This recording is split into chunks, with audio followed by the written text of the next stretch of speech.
we go. Yes, you look lovely. You can explain to them later. Welcome to Angel and the Liz. Yes, here we are. Well, this is the third week of chemo. I don't know if I look any different. I'm trying to learn how to shave with an electric razor. I've learned that electric razors just create the illusion of shaving. You know, I shave and I look, and it looks like I've shaved. But you haven't really shaved. You just trim the tops off the trees, as it were. And then an hour later, you know, I'm at work, and I can tell. You know what I mean?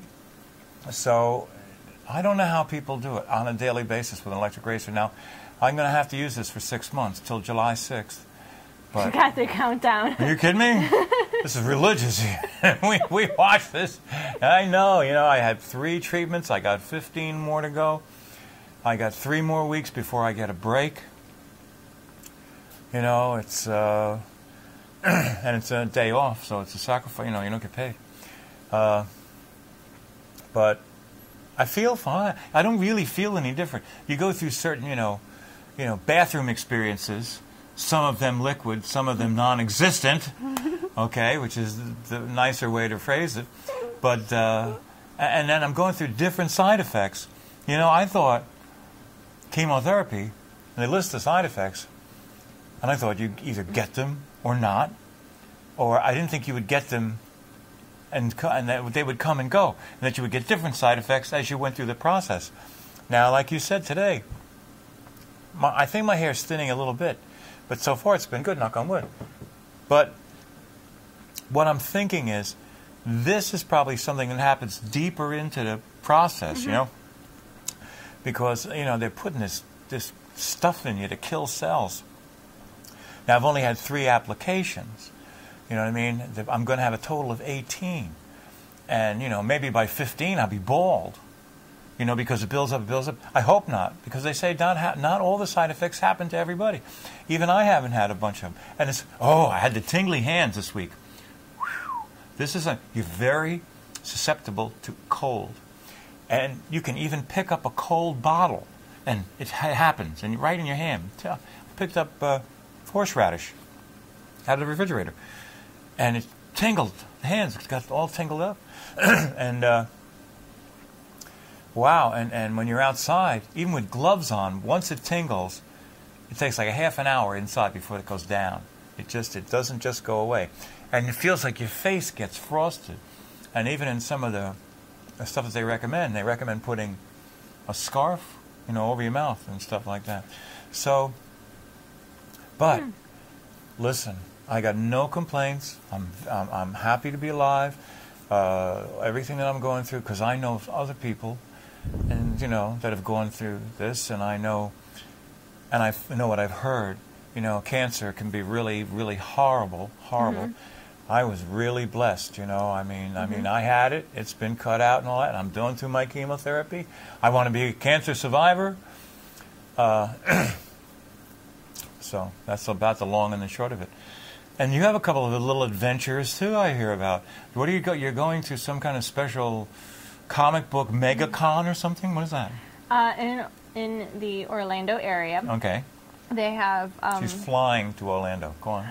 They have this thing called MegaCon, which is the Orlando area's version of a comic book convention. And they have these comic book conventions all over the U.S. They're not by any particular agency. Okay. They're just these conventions. The biggest one that everyone is most famous is Comic-Con out in California. Well, of course, they think everything is been... Well, that's where they have it in the end of the summer usually, and that's where they premiere new shows and things like that. Of course, L.A., you know. But it's not in L.A., it's in San Diego, I think. Oh, okay. But that's one of the biggest ones. And then here they have lots of vendors with all kinds of weird stuff. Comic book artists come in, and then they have they call them the media guests, and these are usually people from your sci-fi TV shows. So there's a couple of people from Buffy the Vampire Slayer. Okay. And they sign autographs and stuff like that? And they sign autographs, and yeah. I met Kevin Sorbo one time. If you guys don't know, he was Hercules on a TV show. Okay. Or something. And It was very nice. It's really, I like to, people dress up. Like, I'll next time we shoot, I'll bring pictures of all the crazies. Okay, sure, why not? Like the Star Trek and sci-fi, yeah, it's all that stuff. It's a sci-fi convention pretty much, and you have the older. Do superheroes come? Superheroes go, yeah. Oh, good. Oh my God, Tina really loves all that stuff. So you bring your pictures. We'll show them. The funny part is, like, there you can tell there's this generational divide.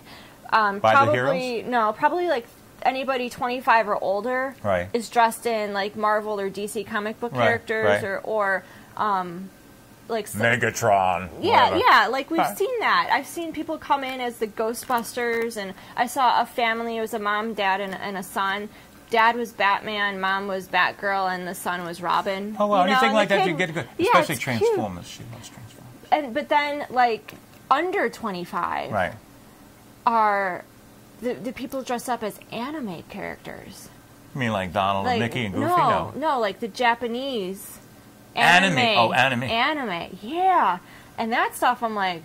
You mean those girls in those little high school dresses? Yeah, I bet. Yeah, with the funky ear things and the guys and then they also, a lot of people dress up as video game characters. You see that on both sides. So but you can tell what video games they like. So there's usually a Mario and Luigi from Super Mario Brothers. And then there's the Final Fantasy characters, which is I'm not real understanding of the game or anything like that, but the costumes that these people wear are all homemade, created, and very elaborate. It's very cool. Right. But I'm taking my boyfriend because he had never been, and he's really big into the comic books. And keep him away from them anime girls with them little high school shirts. This is what I told him. I said most of those will be under the age of 18. Okay. So if I catch you looking at them, I will smack you. That's right. You want to. And he's like, okay. Some of that anime stuff is.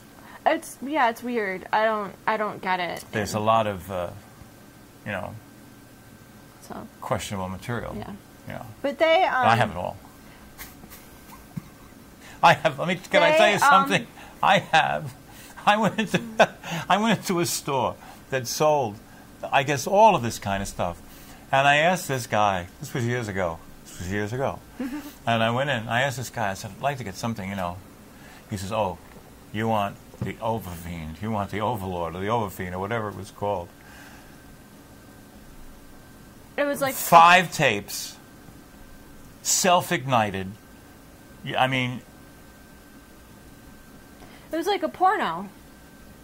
There was nothing like a porno about it. I mean, it was beyond, And so you went back to the store and got the next one in the series? No, I got them all right there. I'll take all 5. Thank you very much.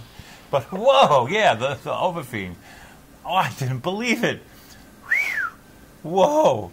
So we'll see when I see these little girls that run up with the little skirts on and all that stuff.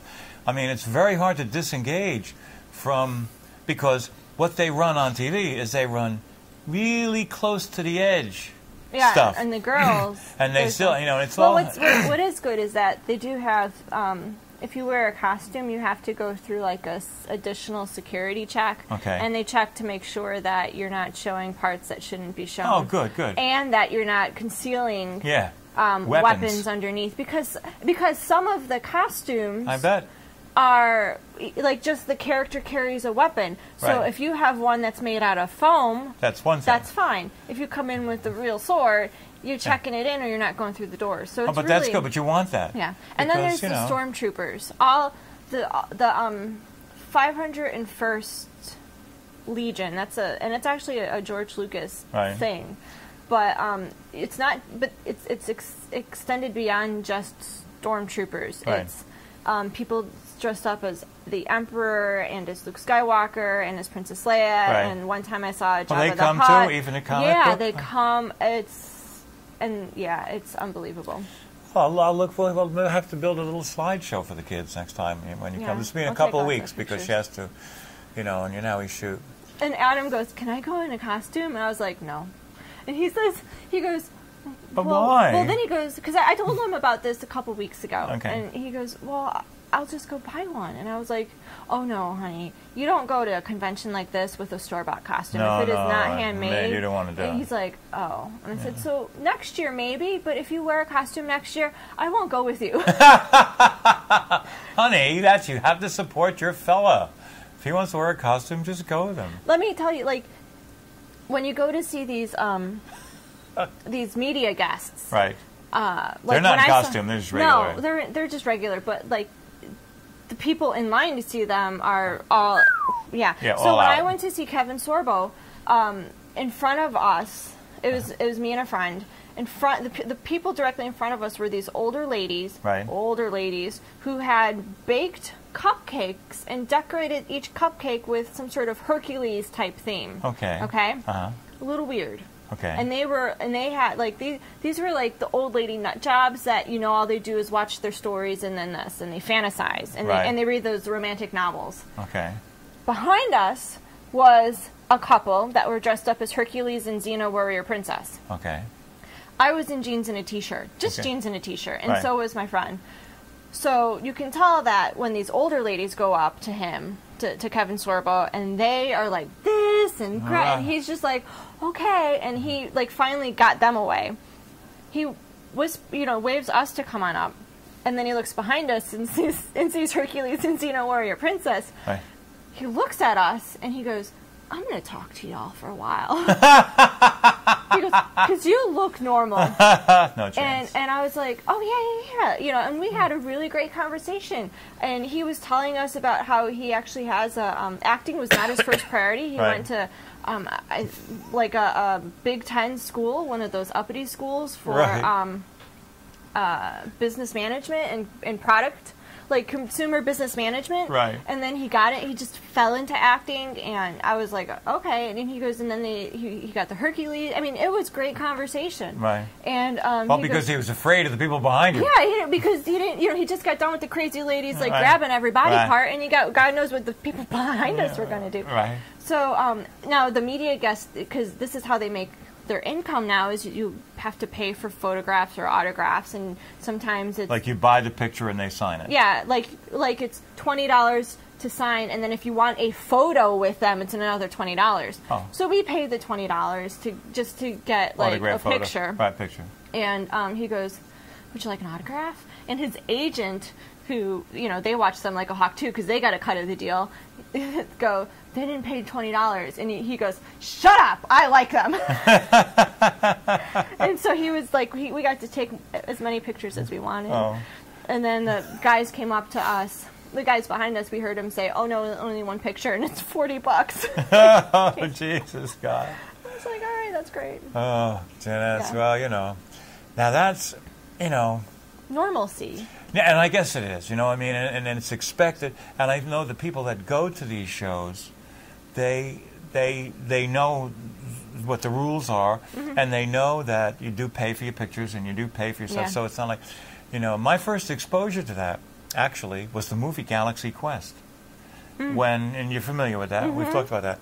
And it showed them at this convention, and they were sitting there and signing that stuff.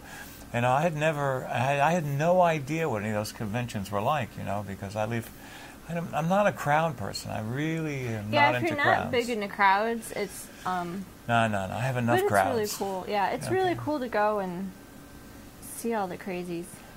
Well, And the costumes are pretty elaborate. So... Did you have a nice Valentine's Day? Yeah, it's funny. I got Valentine's Day, was it Tuesday? Yes. Monday, Tuesday, and Wednesday are shot days, in my life. So it's white blood cells every Monday, Tuesday, and Wednesday. So I brought the girls, the nurses, a little bouquet. Aww. They loved it. I have a nice relationship with those people. They were very nice to me. So what did you do for Tina for Valentine's Day? Hers is still there. Oh yeah, she got. And then we went out to the Outback on a gift card that somebody had given us.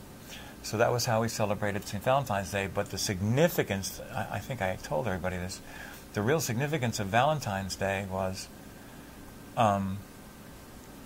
28 years ago, Valentine's Day, I tried to pick up Tina and her girlfriend.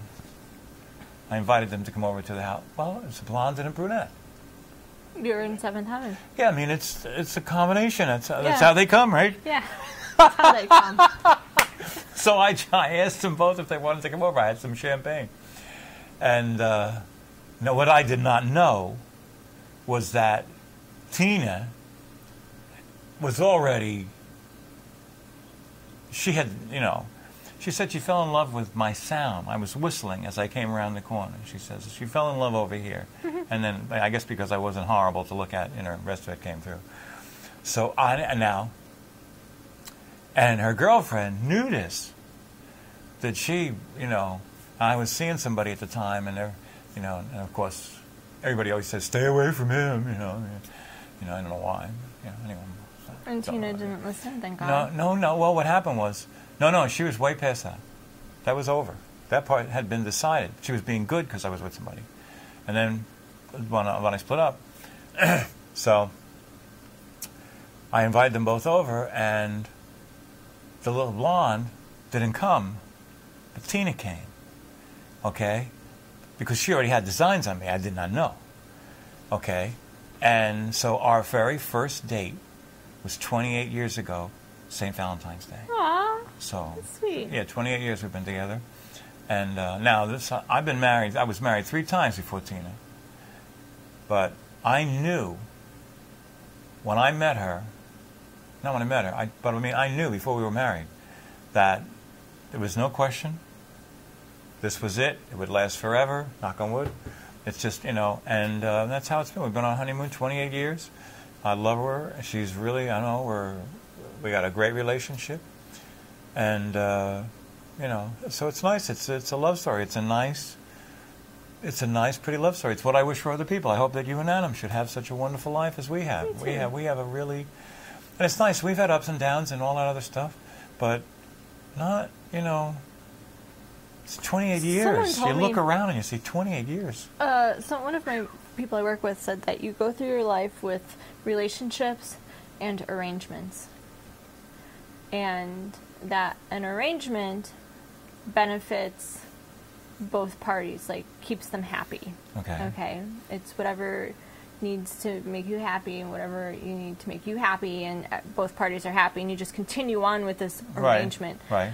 A relationship contains the honesty and the ups and the downs, and that's the honesty of a relationship. Right. And that you go through it together. Right. And that maybe you're not both going to be happy with a particular situation at a particular time. Right. But you work through it together to find the proper outcome in the end, not just to make each other happy. Well, that's good. Hey, can you do me a favor? Sure. Because you're on that side. Can you turn that switch on? Can you reach that switch on the wall that turns the fan on? Is it right there? No. Can you with my microphone on. Oh, you can't? Because I thought you was on that side either. No. I forgot to turn the fan on. That keeps us cool. I have to do it between shows. Wow. Okay, so now we're 18 minutes in. What? I want to tell you about my Valentine's Day. Good. By all means. First of all, no rings, just to let you know. Okay. Well, I'm going to start right up at the front, right? Okay, very good. Yeah, no rings. I was surprised with a night at the Beach Club Villas. Okay. Beach Club Villas. Oh, nice. Yes, I know. Wow. And we celebrated Valentine's Day the weekend before. Okay. So it was the 11th, I think, was when we went. And then I had dinner at a restaurant with some friends. Okay. Like Cinderella and Prince Charming. Oh, that's great. So it was really great. It was really sweet. That's very, very sweet. So nice. Well, was it kind of like a surprise? Yeah, yes. Because didn't we talk about that or not? I knew that we were doing something. I knew that we were doing something. I knew we were going out to dinner. Right. And that was it. Because I asked him, he just said, keep Saturday free. So, okay. And then he would say, okay, we're going out to dinner. And I would ask him, like, well, what should I wear? Yeah, because we talked about this. This was right before we did a show that day, right? No, we did a show the day before, or the week before. Week before, okay. Yeah, and so I'd ask him what I would have to wear, and he would say, well, something like what you're wearing now. So, okay. So I knew. So I kind of, I didn't really know what restaurant we were going to, but I hadn't, I knew what restaurant I hadn't really narrowed it down to which one we were going to, but I knew which ones were definitely not going to be going to. Did you get a photo? Yeah, he's got all the photos, though. Okay, but I mean, did it come as a photo? Was this place that... It was, no, it was 1900 Park Fair. Okay. Yeah. And so we did that, and then on Wednesday, last Wednesday, not the day after Valentine's Day, but the Wednesday before, he said, we're going to stay somewhere overnight. And I said, okay. Beach Club Villas. What now? Where are they? They're not. Are they attached to the regular, or are they separate? They are separate. They're a separate building. Okay. It was like walking into a fully furnished apartment. Cool. Yeah, it was very lovely. Very lovely, very nice. Oh, boy. Yeah. Wow. Did you use your... He took care of it. But he doesn't still get the... He does. He's seasonal. Oh, okay, good.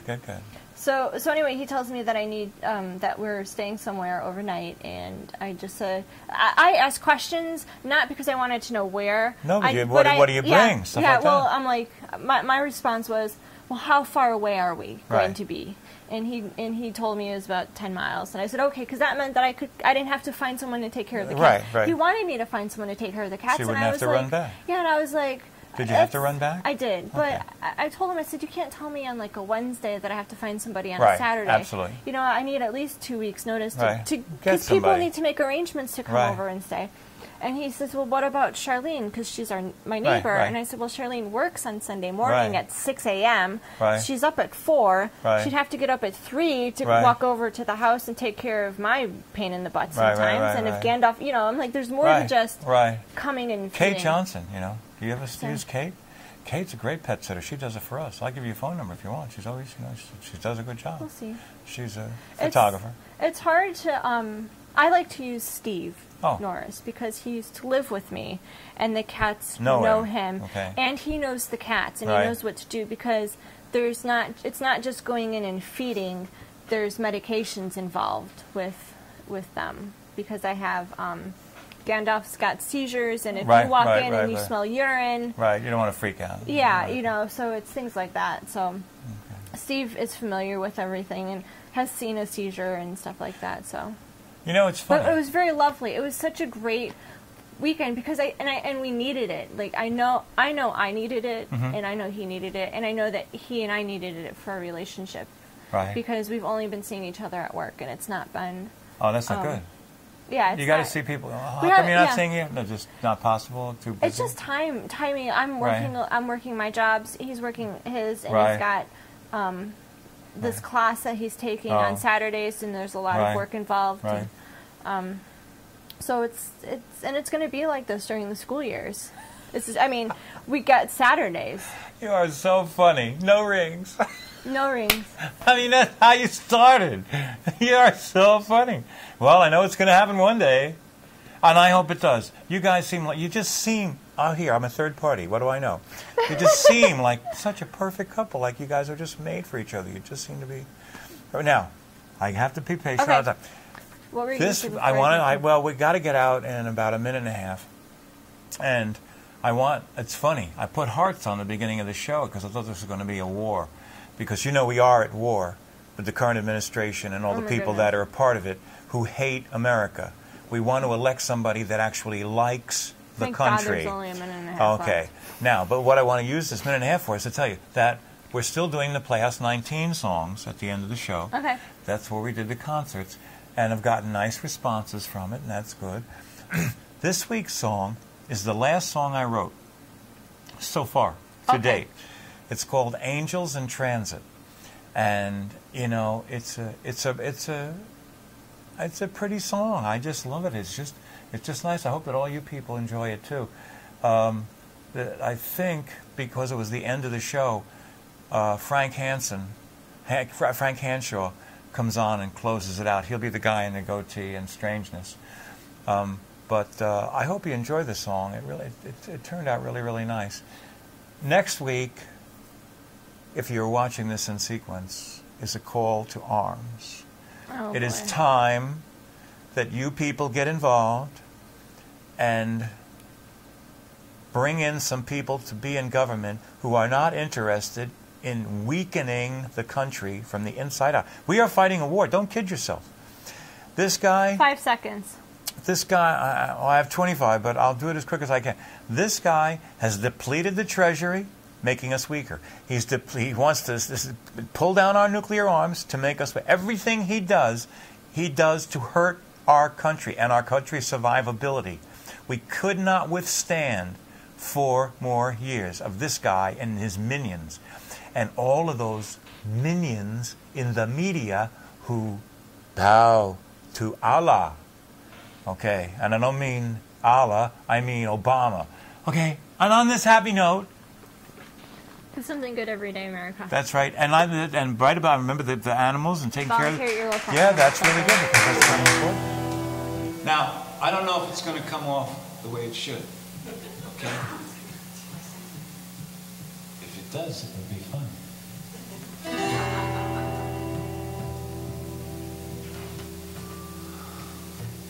I have walked the Arabian mountain.